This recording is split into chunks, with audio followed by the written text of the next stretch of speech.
الحمد لله نحمده ونستعينه ونستغفره ونؤمن به ونتوكل عليه ونعوذ بالله من شرور أنفسنا ومن سيئات أعمالنا.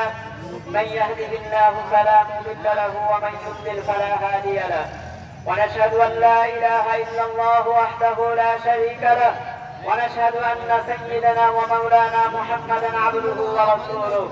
الله أكبر الله أكبر، لا إله إلا الله والله أكبر الله أكبر ولله الحمد.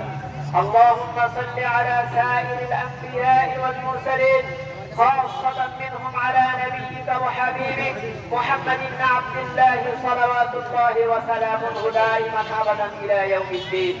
اللهم صل على الخلفاء الراشدين المهديين، خاصة منهم على أكبر الصديق وصاحب الغار في الهجرة مع النبي محمد صلى الله عليه وسلم أبي بكر بن أبي قحافة رضي الله تعالى عنه، وعلى أمير المؤمنين خليفة المسلمين سيدنا عمر بن الخطاب رضي الله تعالى عنه، وعلى أمير المؤمنين خليفة المسلمين سيدنا عثمان بن عفان بن نورين رضي الله تعالى عنه، وعلى أمير المؤمنين خليفة المسلمين سيدنا علي بن أبي طالب كرم الله وجهه.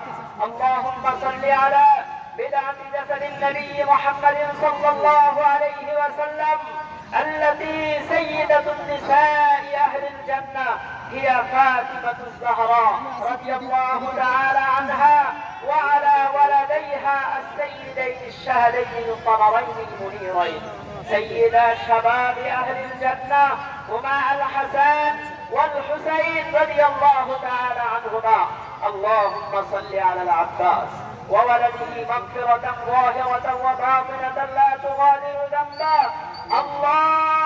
الله في أصحابي لا تتخذوهم غرضا من بعدي، فمن أحبهم فبحبي أحبهم، ومن أبغضهم فببغضي أبغضهم، وخير أمتي قرني ثم الذين يلونهم ثم الذين يلونهم.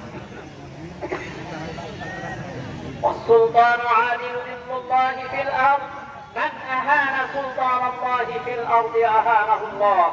إن الله يأمر بالعدل والإحسان وإيتاء ذي القربى وينهى عن الفحشاء والمنكر والبغي، يعظكم لعلكم تذكرون. فاذكروني أذكركم واشكروا لي ولا تكفرون.